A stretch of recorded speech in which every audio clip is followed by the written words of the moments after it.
Hello, world. Welcome back to the Ignited Fortitude podcast. Again, with all the feedback, we want to jump straight into a review from AP Scott. AP Scott. It says, congratulations on the podcast. Steve shared this with me at the right time. I have been searching through podcasts for 2 weeks trying to find a new one. My family recently moved across country and joined a new church, and we are still readjusting our daily routines. I suffer from depression, and it can really make it hard to want to do anything at all. I have been searching for motivation to get back into my daily reading and establishing some non-worldly activities. I look forward to listening in the future. Awesome. AP Scott, if you send us an email with your address, we'll get you a picture, or not a picture. Sticker. A sticker. Ooh, not a picture. But yes, thank you, AP Scott. We will get you something in the mail, a sticker, and we're going to pick up pretty quick because parenting took up a lot last time, and we want to get right into it this time. Yeah, so we left off, we wanted to pick it up with the two questions that initially we had wanted to cover. And one of them was on having a blended family and how to be on the same page as your spouse. When, if ever, it is good to step in when the other parent is disciplining. And then the other one we also want to cover is from Tim. I would like to hear a podcast on raising teens in today's society with cell phones, social media, etc. It's very hard sometimes, and it's always good to hear other parents' stories, warnings, advice. Thanks. Well, so right off the bat, like, technology is huge. Yeah, technology is huge. Like, that's something that we didn't have to deal with when we were growing up that now is, I mean, we'll carry little mini computers around in our pockets all the time. Sure.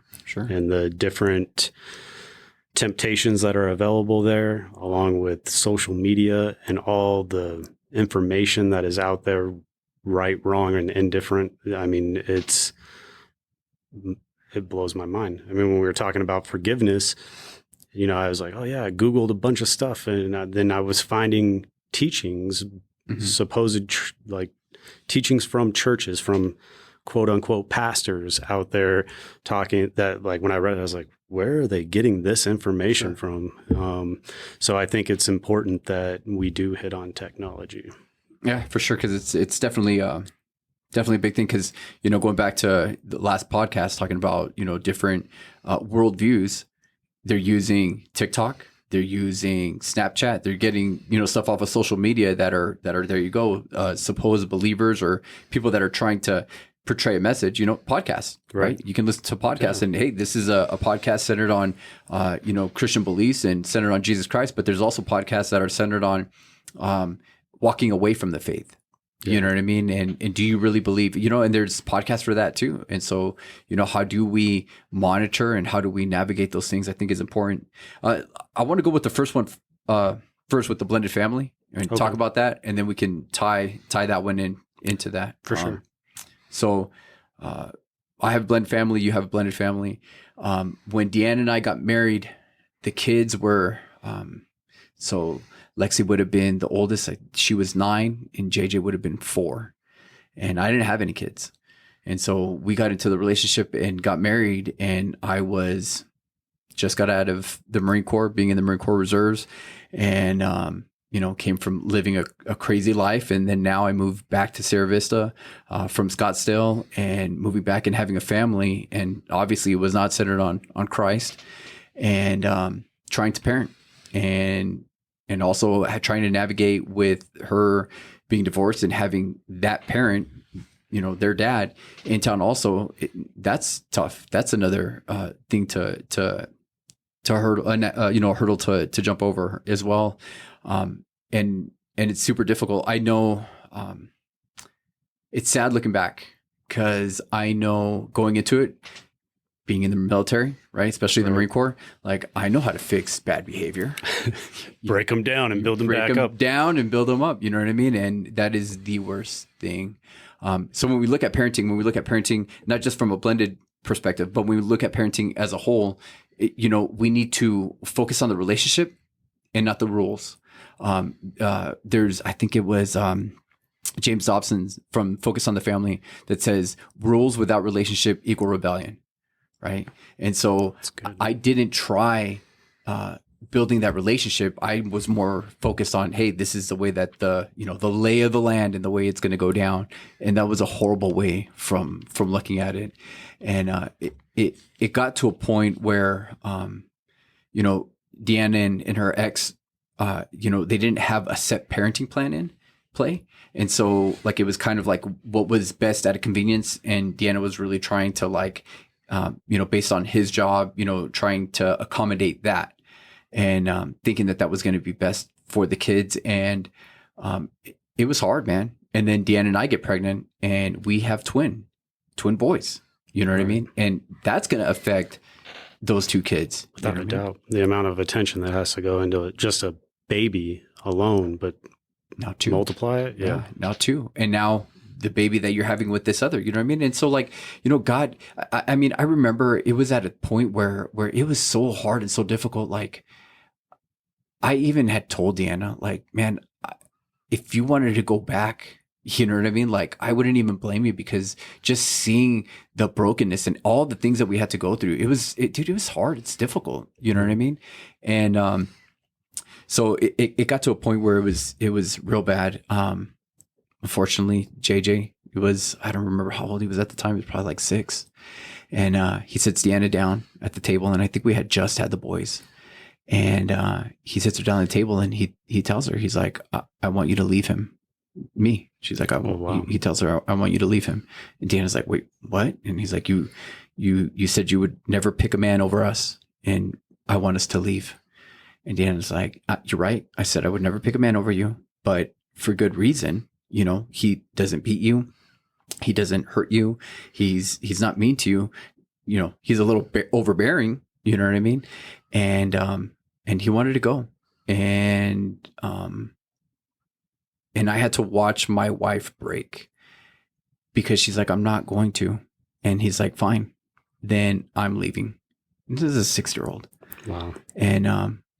And from that point on, he ended up living with his dad, and we didn't get a whole lot of time with him. And, looking back at that, dude, like that's my fault. And I know there's a lot of other factors that play a role into it. I'm not gonna discount other things, but I can't look at those other factors and say, well, if this would have been different or if that would have been different.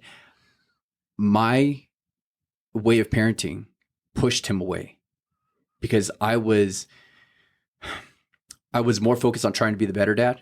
I was more focused on trying, and I never tried to be dad. I didn't ever want to try to take their place as dad. And as a matter of fact, the kids never even called me dad. You know what I mean? It was always Bibby. And even still to this day, for a majority of the time, that's what they call me. You know what I mean? That was my nickname at the time, and they called me Bibby. And, but we wanted to be better. And I think that's where, in a sense for us, where that other parent is still in the picture, that's what ends up happening. It becomes a competition and the kids start being used, you know what I mean? And things didn't really start changing. There was a lot of hurt that happened over the course of time and those things I won't get too into, but you know what I mean? I wanted to bring that up because that's my fault as a parent.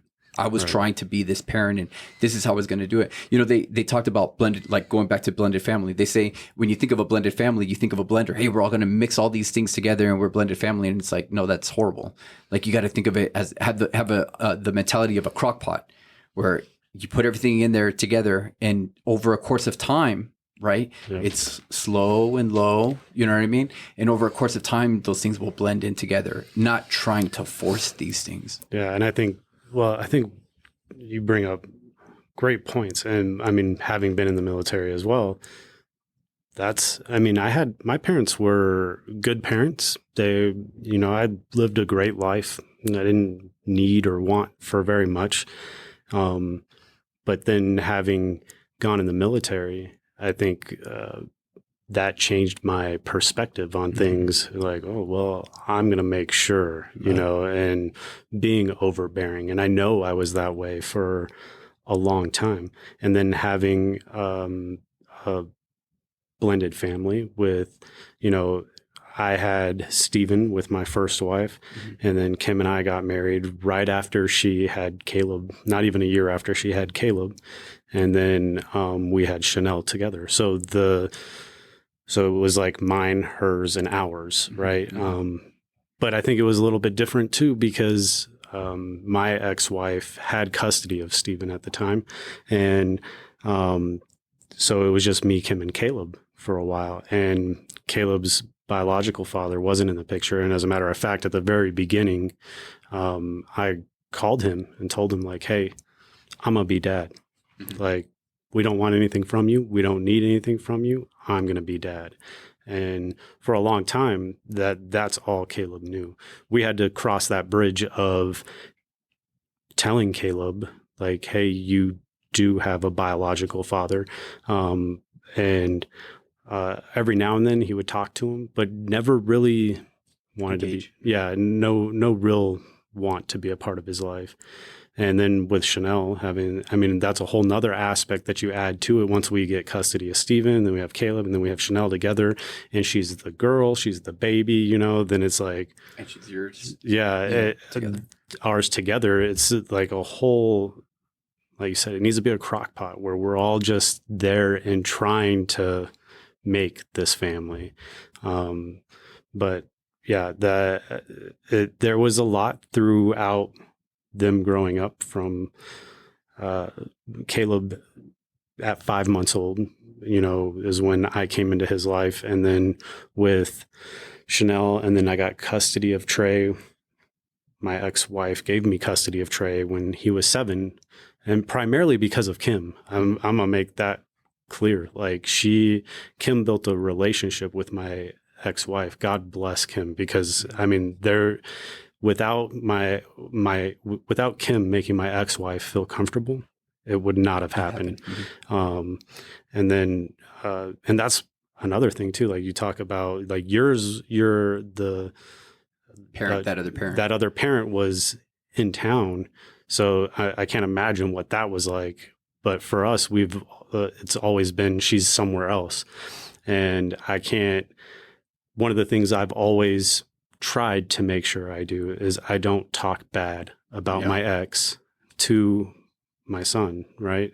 I don't want to say bad things about his mom to him. Sure. And but there were times where conversations had to be had where he needed to know the truth, and not talking bad, but, "Hey, I'm not talking bad about your mom, but I want you to know the truth about this," right?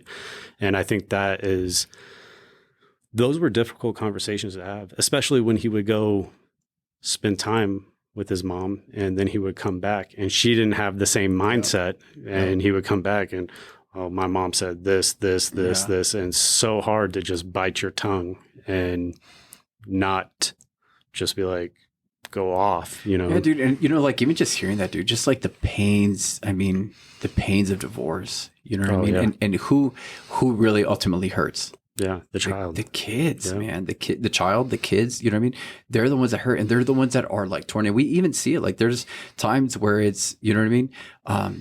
Where there's an event, or there's a birthday or a celebration or whatever, and you know what I mean? And you see it you see it in families that are not divorced, and you just talk about a married family, you know what I mean? And you're married, and it's like, whose house are we going to go spend Thanksgiving at? Whose house are we going to spend Christmas at? You know what I mean? And then you talk about divorce, and it's just, and the kids are torn. And then the kids feel like, the poor kids, feel like, I can't show my love for, this person when I'm at this other house, and I can't show, you know what I mean? And they have, they grow up hard, you know what I mean? Yeah. And so, like, looking at this from, a biblical perspective, like, obviously the first 5 years of mine and Deanna's marriage, we weren't saved, and trying to do life. Guess what? I'm just trying to be the better person. I'm trying, you know what I mean? And what does that look like? Not to be the nice person, you know what I mean? I just, like, I'm worried about what? My ego, most of all, and how we relate, as how we are, as, is this the better house, or is that the better, you know what I mean? Right. And really, after we got saved, and her and I talking and just putting at this place, like, no more. We're not going to do this to the kids. Like, we are hurting them, and we're going to stop pinning, one house against the other house. And we need to do, Romans tells us, right? Like, as much as it depends on you, you need to live peaceably with all men. You know what I mean? And I'm paraphrasing that, but you know, that's our responsibility, and just like really trying to take that and embrace that, you know, was hard. And then, you know, and then after coming to Christ, you know, I told you before we came to Christ, I had shared, you know, Lexi had written us a note and was like, look, you guys need to get divorced because Dan and I were fighting and all that other stuff. And I mean, like, that's what our house looked like. It was absolute chaos. And then on top of that, you know what I mean? Like, I felt guilty all the time because it was like, you know, our marriage is in shambles, you know, and, you know, Deanna, like, allowed her son to leave to try to hang on to this marriage. Look at where it's at. You know what I mean? And it's like, you got to take a breath. You know what I mean? And, you know, like, we cannot parent out of guilt.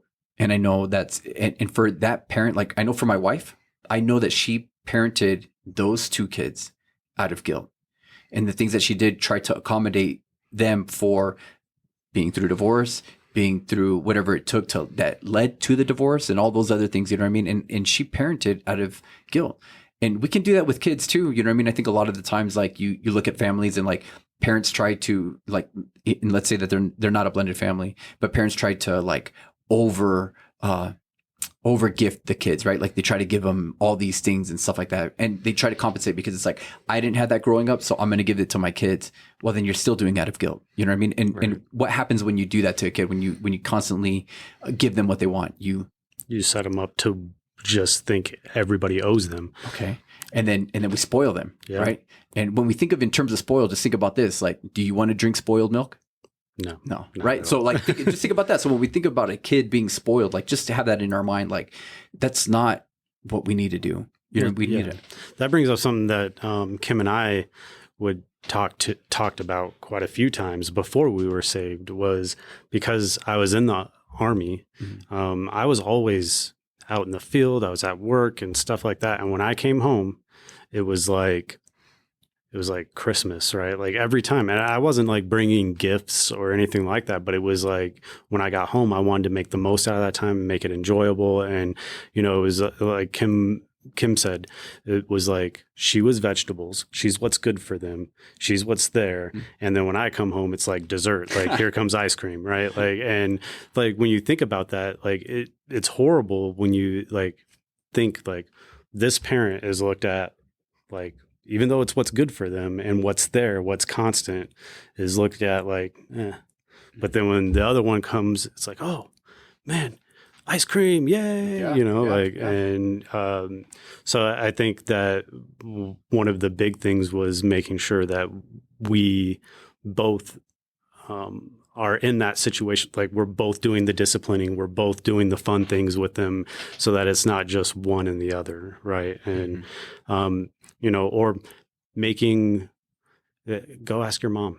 Because, you know, it's going to be no, like, don't ask me, ask your mom, you know, or vice versa. Like, go ask your dad, because your dad's the one that, you know, I was looking through, I have like little prayer books that I write my prayers in. And I was looking through one of them, and it was from a couple years ago. And my prayer was literally like, God, help keep me from being the fun sucker.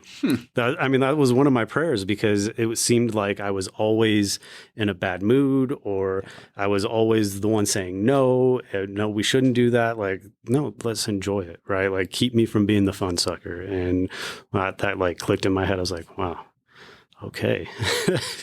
That's where I was at that point in time. I was the guy who was sucking the fun out of everything.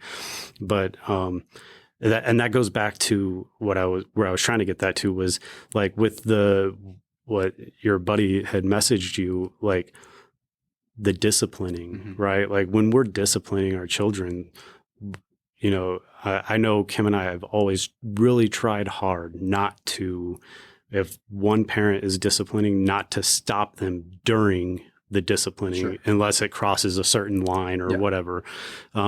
So that way the kids they see a united front, right? Yeah. They don't see us as like, because from a kid's standpoint, if I'm disciplining one of my children and my wife's like, whoa, hey, like, maybe we shouldn't do that, blah, blah, blah. And my kid's going to look at me like, dad doesn't know what he's talking about. It's mom. Yeah, and then they can try and use that to play us against each other as well, you know? So I think that's really important with, you know, I think as parents, we need to have those conversations in private of, hey, let's talk about disciplining our kids. And if, hey, if you see me doing this, please stop me in that moment, right? Because you know that I'm going to cross that line. And if not, let me finish what I'm saying, then we can address it amongst ourselves and then maybe go back to the kid. Yeah, it's important. It's important for you, for both parents to not, to be on that decision together. Right. You know what I mean? And then talk about it afterwards. Mm-hmm. You know what I mean? Or do something in the sense of like, hey, like if you need to like tone down the situation, like just send that kid like, hey, you know what? We're going to talk to you about this later. You know what I mean? Or have some kind of signal or something. Yeah. You know what I mean? Where you're not going to contradict, you know what I mean? And the biggest thing is having that communication ahead of time. You know what I mean? Like, hey, what are the things that bother you in the way that I parent, or, you know what I mean? And that was the thing, like, with Deanna and I, getting into the relationship, she would correct me with trying to lead the kids. But, I needed to let her, especially because it was blended and especially because it was her kids, although they were, I was the dad in our home, you know what I mean? But I wasn't their dad. And I needed to let her parent in that way, you know what I mean? And really try to figure out like, what do you need from me? Yeah. What's your role? Yeah. What's my role? You know what I mean? And that's difficult. And so you guys you have to know that. And especially if you're the parent that is the biological parent to those kids, you know what I mean? Right. You need to know that person that you're with married you, and they married you because you have those kids and they want to be a part of their life. You know what I mean? But you also need to let them, if they want to have decisions in there, like, hey, let's talk about it before we bring this up. Right. Because automatically, like if I'm going to say something to those kids, the biological ones, and it contradicts something that their dad says, you know what I mean? It could be right or wrong, but it's going to be, you know what I mean? Right. They're going to side with their parent, you know what I mean? It's just going to be a defense mechanism automatically. You know? And I think it also goes back to that relationship between the mom and dad, not just the ones that are in the home for like you and Deanna, me and Kim, right? Like if we're not able to have that communication, how are we going to parent, right? Like if we can't even talk to each other, how are we going to raise these kids together, whether it's biological or not, right? Like we have to, it shows a breakdown in that relationship. Mm-hmm. Yeah. So that's just going to bleed into the relationship with the kids. I mean, so with me and my wife, we didn't get a chance to, be without kids and build a relationship, and like we got into it and it was kind of like we hit the ground running, and you don't get that time, you know what I mean? And where a lot of other couples, like maybe they have that, Yeah. And it's hard, you know what I mean? It's hard, but it's, and like I've said it before, not because I'm a step parent, but because I just, you know what I mean? Not just myself, but other step parents, like that is the hardest role on this planet, hardest job on this planet. It's the hardest role to hold, you know what I mean? Because you love those kids, you know what I mean? And for all, there was a time, it was for our daughter's birthday, and I asked her, Deanna and I had been together for a little bit, and I was pushing her on these swings, and I was like, what would you like for your birthday? She's like, I want my mom and my dad to be back together again. And I'm like, man, it broke my heart, dude. Yeah, you know what I mean? And you know what? I wasn't mad, obviously, because it's like, you know what? I don't blame you. You know what I mean? I don't blame her for going. But as that step parent, it's always going to be that. Those kids are like, we got the kids' journals one time. This was years later, and we knew that they were hurting over things. You know what I mean? And we're like, hey guys, take these journals. It's like a wish. I don't remember what it was, like a wish book. And just keep these things. And they would write in them and then leave them, and it kind of gave us an idea to see where the kids were at. And one of the first things that one of the kids wrote was, I wish my mom and my dad were back together. And this is years after. You know what I mean? That's always going to be there. I guarantee you to this time, they probably still wish that, you know what I mean? Yeah. Because that's that, like that parent and the other parent, that's that wholeness, you know what I mean? But I'm not going to obviously like it hurts, you know what I mean? But I'm not going to be defensive about that. Like, hey, I understand that, you know what I mean? And so, I remember telling after we got saved, I remember telling my daughter and expressing to her and being with her and telling her like, look, God's love like to understand God's love. Like, look at what he's done in our life. She was, she saw us together when we were at our worst without Christ. And then she saw like how our life changed drastically with Christ, and after a couple of years of being saved, I had told her, I was like, you're going to get something that my boys will never get to see, that the twins, the boys will never get to see, because they grew up like this. Right. This is all they've known. I said, but you saw what it looked like before Christ, and you saw what it's like after Christ. I said, and don't ever forget that. Don't ever forget the power of Jesus, because he is the only one that made this work. And I looked at her and I told you, and I want you to know, like, just like how Jesus loves us, like Jesus comes towards us, he approaches us, he wants us, he loves us. That's how I love you. Like, it's easy for me to love my boys because they're mine. Like, I don't know how not to love my boys. But with her, I looked at her and I told her, I was like, I can pick and choose to either love you or not love you, right, to not have a relationship or not. Because ultimately, like, you have a dad. But I want you to know, like, I choose to love you. I choose to be in your life. Right. You know what I mean? And just hoping to lay that foundation, as that parent, as that step parent, and knowing, like, I do have that role where I can just, hey, I can let, hey, you have a mom and a dad and you got to go to them. You know what I mean? But as a step parent, that's not what you're doing. You're choosing to ultimately adopt them as your child. And it's like, okay, so if you are, show them. You know what I mean? And I think, we talked about, we're wrapping this into, like, how do we do this from a biblical standpoint? You know what I mean? It's like, you can't give the kids what you don't have yourself. You know what I mean? You have to know that that's how God looks at us. And as a parent, that's how you get to look at the kids, and you get to show them how God loves them. Right. You know what I mean? And model them, whether you're on the side of being a mom or you're the side of being a dad, and model that, what it looks like to really truly be a woman of God or a man of God, loving that family in a blended family. So, going back to that whole perspective, like, how does it work in a blended family to be on the same page as your spouse? You got to ask. So if you're on the side where you are the step parent, you need to ask, how can I support you?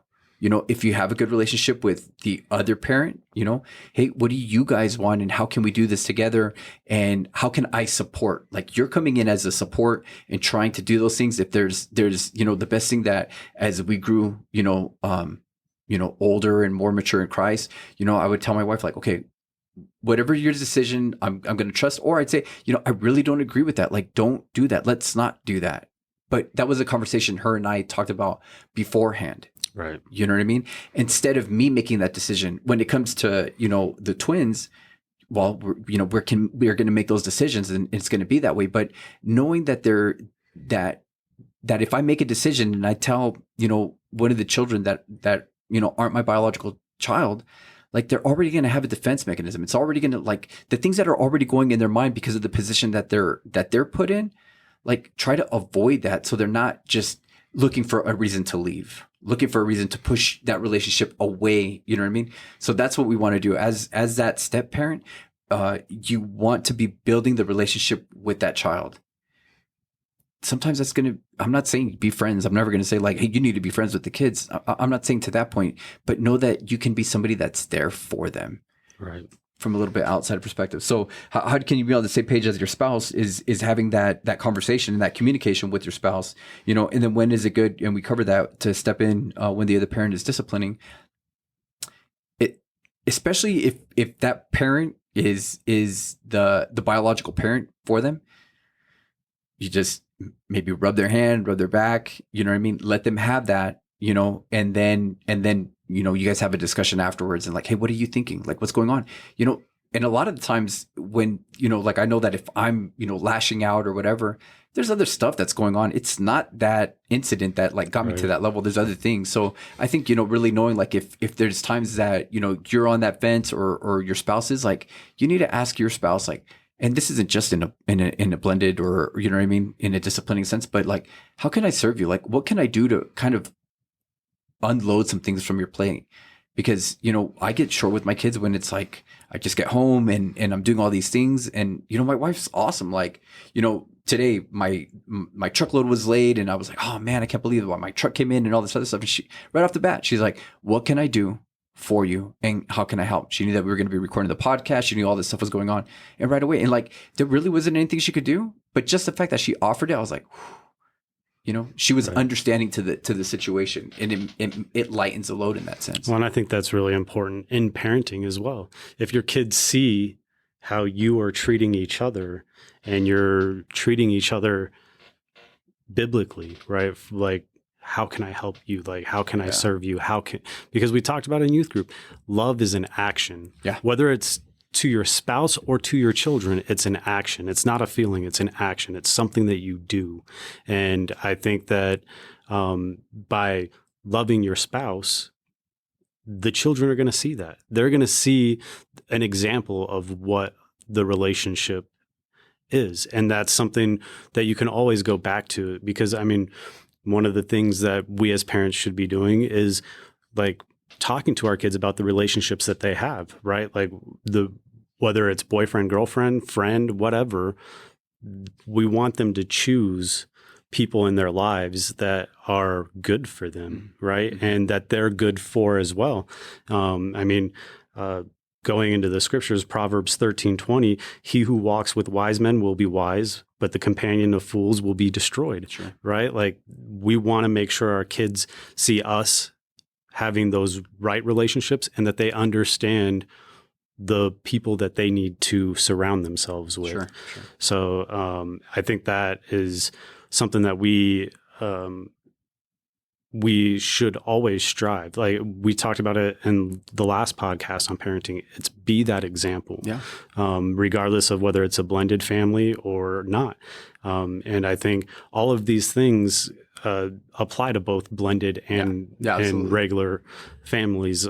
I mean, if all three of my kids were biologically mine and my wife's, I still wouldn't want to correct her in the middle of some disciplining, you know? And so I think that, I think the biggest aspect of that blended family is making sure that the kids see Christ through you. Yeah, and like you said, just in anything, and knowing that, guess what, you're in a unique situation as opposed to, is it easier when you have, you know, all biological children and you guys have been together? Yeah, I mean, of course, you know what I mean. It's still difficult, but it's much easier. But you know that that's what you're into. You know what I mean. You know that's what you're doing. So you have to navigate that differently. And guess what? You need to seek counsel. Like you got to have other people that you can call up and talk them and have them walk through those things. Like, you know, are the two kids that are the oldest that are the blended, like I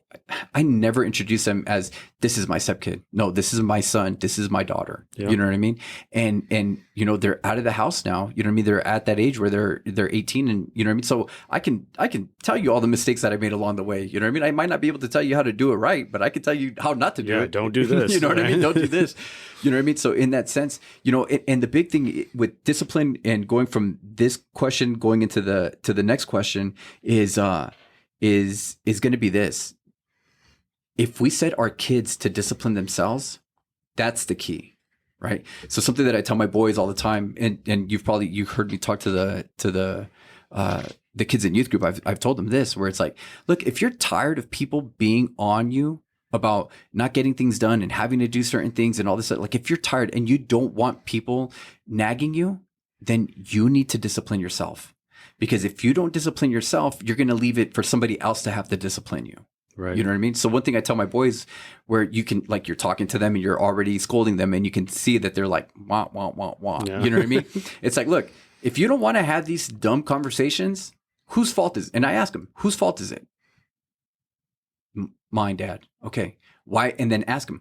And I ask them, I always ask them questions. It's like, okay, why is it your fault? Because I didn't do this. Okay. Now, why didn't you do this?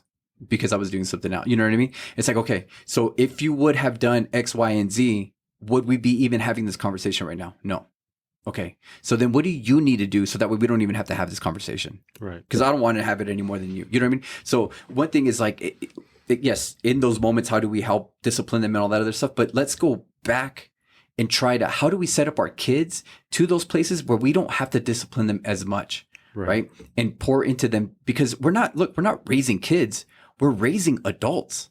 Yeah. You know what I mean? And what we don't deal with, their spouse eventually is going to have to deal with, what we don't deal with, their boss or their teachers or whoever else in society that's going to have to deal with that. They're the ones that are going to have to deal with it because of us not dealing with it. You know what I mean? Right. Like, I don't want my kid's spouse to come meet me for a holiday and then slap me across the face because I didn't show them, you know what I mean? It's like, you raised a slob or you know what I mean? Yeah. So it's like, that's the best way to do it. Like, yeah, in these micro little, like, how do we discipline? Like, okay, in those instances, hey, you need to be on the same page. Don't contradict your spouse. But, you know, going back to this question and even Tim's question about, you know, with kids and cell phones and all this other stuff, like, we need to set up our kids to be disciplined within themselves. Right. You know what I mean? And so, I think it goes into, I mean, we're running out of time, but we're going to hit this. We're going to go a little bit longer. We're going to hit this real quick. It goes into technology, right? Raising kids with technology is difficult. We didn't deal with that. We were free range kids, right? Like our parents in our time frame, both of our parents worked. We were basically out on our bikes or on rollerblades or skateboards until the streetlights came on and we came home because that's what mom and dad said to do, right? But other than that, like, so there was a boundary with it. We were free range, but there was boundaries. And I think we have to just apply those same things, those same techniques to our kids now, right? Like, you got to have boundaries with technology, right? One of the things I do with my kids, and I'm not saying it's the perfect thing to do, but when they want to get a social media app, I tell them, do the research. Tell me why you want it, how you're going to use it. Tell me the ways I can protect you, and tell me some bad stories. Give me a story of something bad that happened with that social media app. And I do that because I want them to know. I want them to do the research themselves. I want them to know what can happen. And then I do it so that they know how to use it, right? Like, okay, this is the TikTok, for example. Chanel was the first one that wanted social media. My youngest child was the first one that wanted social media. And I told her, and she did. She came up with like a whole essay. She had little clippings and stuff. And she was like, Dad, this is what I can do on it. This is how you can control it. And I'd already done my own research. I'm not going to just trust what my kids say, but this is how you can control it so that you can protect me. Okay, great. Let's talk about it. We sit down, we have a conversation. Yep, let's do it, right? Give her a TikTok. And then put boundaries in place. Like, you're not going to be on it until midnight, 1 o'clock in the morning. And you need to have breaks from it. And you need to understand that everything you see on there is not truth, right? Like, it's not reality. And with those boundaries, you have to have realistic, consequences that you can actually do, right? Like, I mean, Stephen will be the first to tell you, he tells everybody in youth group, like, when he messes up, like, I take it, it's gone, like, and then you have to earn it back. Not always the best way to do it. So recently, one of the things we've done is we have an application that we can control when they're able to access things. So like during the summer, like, all right, midnight, boom, your phone stops working, period. Like, you can make phone calls to me or your mom or 911. That's it, So, and it was really frustrating for him when he found out, like, oh, I can't get on the internet. Why can't I get on the internet at midnight? Because it's midnight. You have a job now. Like, you need to be doing something, right? Like going to sleep so that you can go to work tomorrow. Or, I think that's part of it. But one of the scriptures that really, because having been that army dad, was like, I was always like harsh. And Ephesians 6:4, and you fathers, do not provoke your children to wrath, but bring them up in the training and admonition of the Lord. Yeah. Right. Like, I was provoking my son to wrath without a doubt on a daily basis because he thinks he knows everything, right? So, you know everything? And they would start an argument. And then, of course, because I'm the dad and I have the power, I'm taking this, I'm doing this, right? Like, one of the things that I really regret was one time letting my anger get the most of me.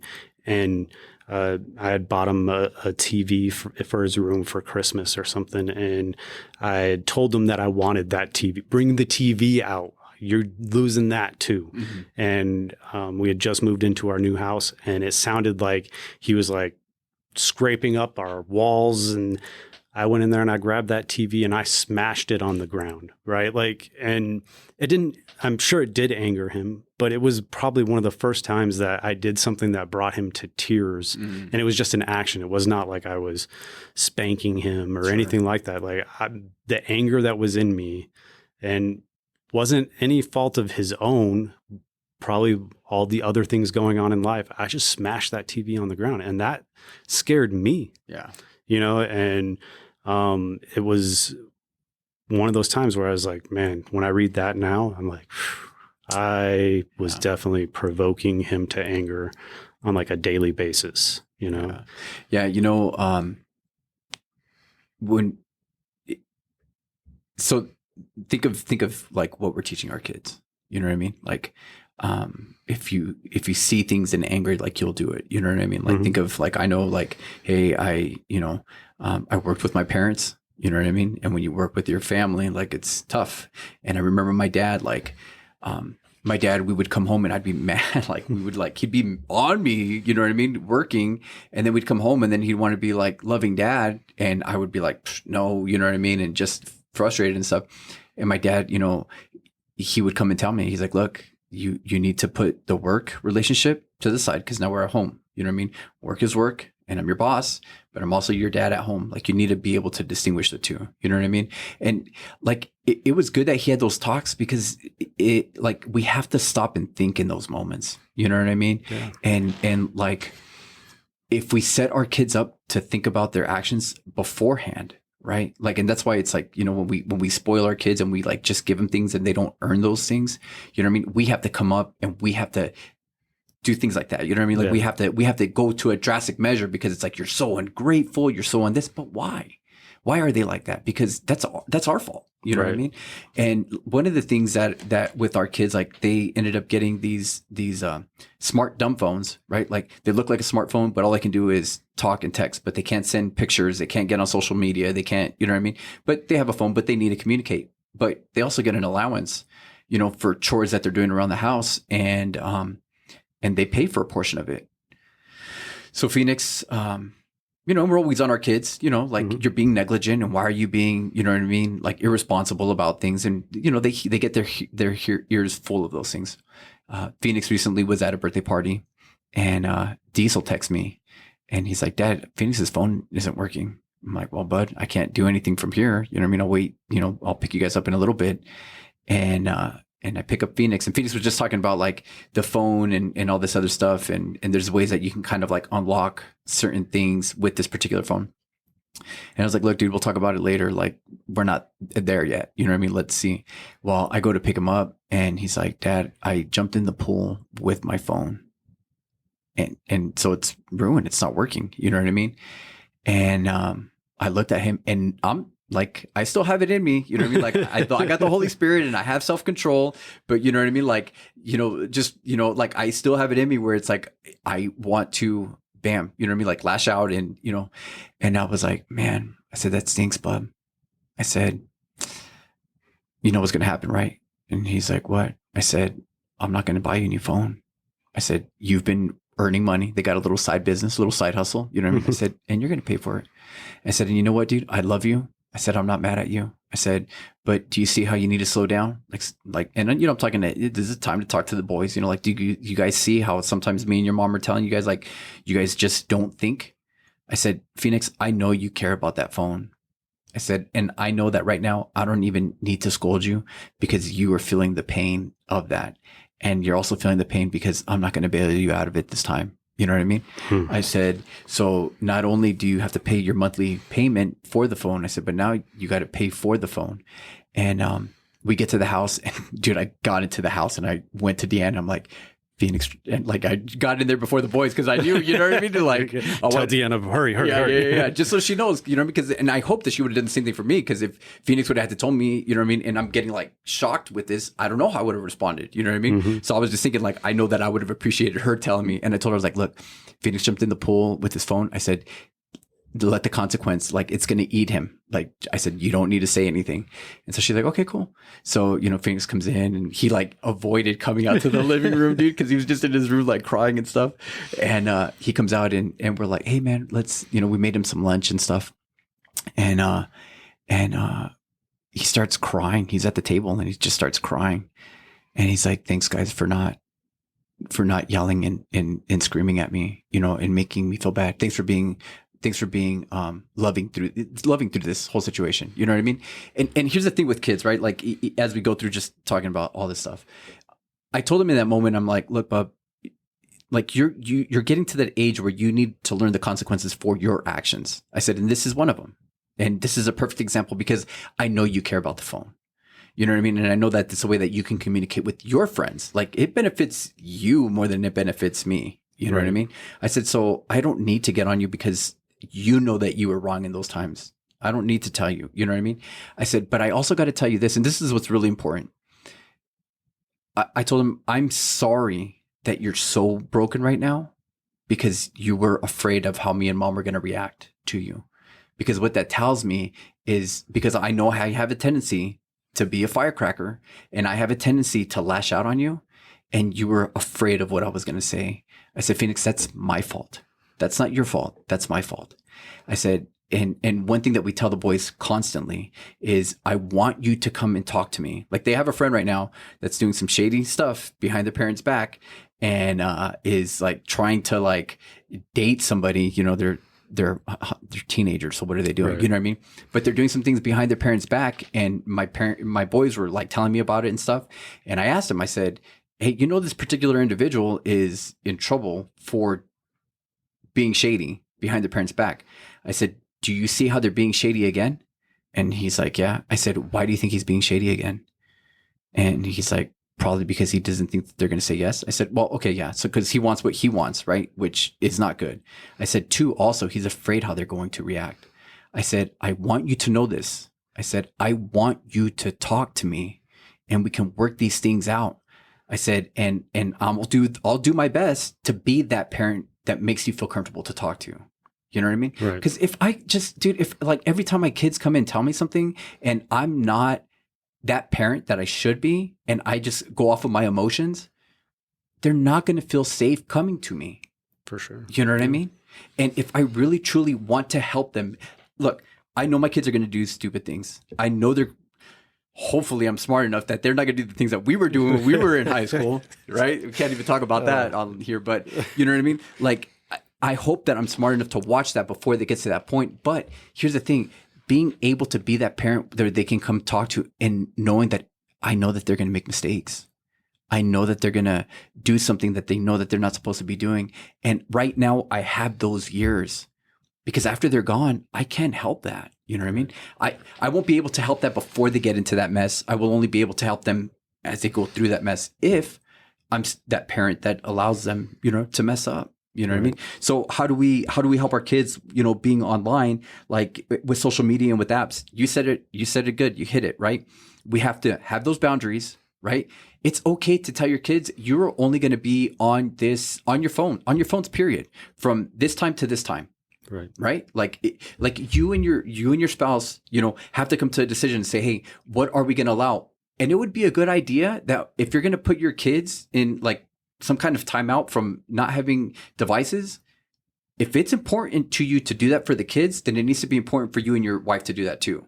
So like, hey, between the hours of this time and this time, nobody's on any kind of device. We are all going to be, you know, whatever, reading a book or like do something productive within the house. Real quick, I think that is super important. Like, because so many parents now have used technology as a babysitter. Yeah. So many parents have used technology as a way to not interact with their children or not have to interact. And it started back when they were young with TV. Right.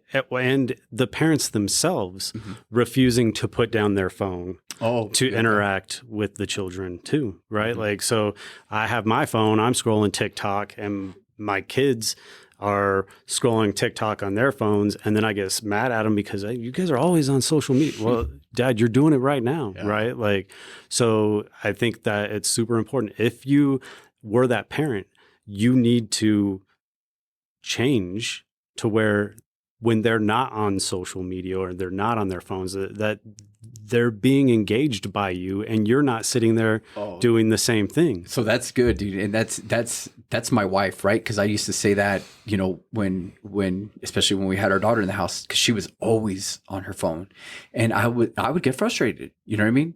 And it's like, we got to do something about this. And she's like, fine. She's like, that's fine. But what are we going to do in place of that? So what, you're going to have her put her phone down and she's just going to be miserable in the house? Like, let's do something with her. And right. Yeah. You know what I mean? So because you got to think of this, like, why is somebody engaged in social media? Because they're not being engaged in real life. Exactly. You know what I mean? So like, you got to think about those things and knowing like, okay, if I, why do I not want them on social media? Well, because, you know, and you have to work your way back there. Like, I mean, there could be, you know, I could have a reason why I don't want them on social media, and you might have a different reason why you don't want them. You know what I mean? Right. So the big thing is you got to ask yourself like, okay, what is going on here? And why do I not want them to do this? And you have to, you know what I mean? Re-engineer what you're doing, and you need to work backwards, you know, and to say that you're going to like, all right, that's it. We're no more social media. We're getting rid of all that. Well, that's not healthy either. You know what I mean? Because here we go. We can overcorrect and overreact in those things. So it's got to be like, hey, how do we tighten these things up? And what are we going to do? And you got to focus on small things. Hey guys, we're just going to take this back a little bit, and we're going to pull this back where from this time to this time every day, you guys can be on your phones, and then the rest of the time it's not. And you know what I mean? What do you have going on? And putting something in place from that, you know, and showing them. Another thing too, there are, you know, if you're worried about your kid getting into like, you know, watching things that you can't, there's something called, it's something Watchdog. You'll have to look it up. It's something Watchdog, where it's tied to the Wi-Fi in the house. Right. So it's on the kid's phone, and even if they're out and about and they have all this other stuff, well, you know how when your phone updates at night when it's on Wi-Fi, when it updates, it will update to your phone. You got to be in the same house, like, you know, you can't be away, but so it'll update and you'll get all the stuff, and it's pretty neat because like if they look at something online, like there's keywords, if vulgar language, suicide, porn, you know, there's like different keywords. If they're looking that up online, it'll send you notifications and alerts like, hey, watch this. And then I think it pulls that up also. So it's something Watchdog that you can download and install. And guess what? It's all right. Like you wouldn't leave a child unattended. That's small. You know what I mean? That's trying to navigate through life. So don't feel like, oh, well, I'm invading my children's privacy. Like, no. Like you have that right as a parent to be the parent. Yeah, I think there's a ton of apps out there. I mean, Kim and I use one. It's like because we use Verizon, right? Like it's called like the My Verizon Family app or something like that. We can see where they're at, like real time. Like she can pull it up on her phone and see the location of where they're at. We get reports about everything that they look at, and we can block things. We can set those time limits, right? But I think that's a unique thing that I would love for people to interact with us and tell us, like, if you are using something like this, what are you using with your kids? So that other parents can go there and be like, oh, yeah, I remember that they talked about this. I need this right now. Let me go find it, right? Sure. So post a comment or something on YouTube or Facebook or Instagram, wherever, and anything else that you guys think that we missed or maybe we misspoke on. Yeah. I mean, we didn't have, I mean, we're already 10 minutes over what we wanted to do this episode in, and we were trying to talk fast, but I think we so often, like, once we hit on something, it's like, oh yeah, this and this, you know? So interact with us, guys, interact with each other. I mean, that's what this is, what we want to do here anyways, is make a community of other Christians and bring everybody in. Let's share this stuff. Let's help, because by no means are we the authority, No. or because that comes from this book right here, this Bible, right? That's the authority, but we're not. I'm definitely not a professional parent. I'm still trying to figure it out. Yeah, and I got one sure. that's going to be 18 in 2 years, right? Like it's tough, and we need to come together as parents and help each other. Yeah. And I just want to share just to, like some key points, like rules without relationship equal rebellion. Mm-hmm. So like, no matter what we're trying to instill in our kids, like the relationship has to be most important. You know what I mean? They need to know that that's most important. They, in relationship, even because we want them to have a relationship with Jesus Christ. Most importantly, like, is that important in your life? Like do an evaluation of your time. Is if somebody were to look at your guys' schedule, or is a sport more important? You know what I mean? Has that become more important in your family's life, and judging it, judging things like that? One thing that I've heard Kevin Lehman say that I heard him say it, and I've just taken with me, and it kind of played out with that whole thing with Phoenix, where it's like, when a kid spills, milk, they don't need a lecture, they need a rag. Right. You know what I mean? And so like, let's try to engage our kids in that way, in loving, you said, don't provoke your kids to wrath. You know what I mean? And a lot of the times we react instead of responding. You know what I mean? That's another thing that Kevin Lehman says. And he's like, think about it. If, you went to the doctor and it's like, whoa, your body's having a reaction to the medicine. That's not a good thing. You know what I mean? You want to respond to those things. Like, if you're at a light, you know what I mean? You don't want to react to the light changing. You want to be able to respond to it, And so that's what we want to do. And when we do that, we teach our kids how to do that also. You know what I mean?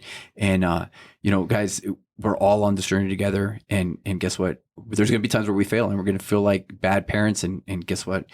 The best thing that we can do is show our kids that they have a father that loves them and loves them unconditionally, and knowing and being willing to go to our kids and tell them, I'm sorry.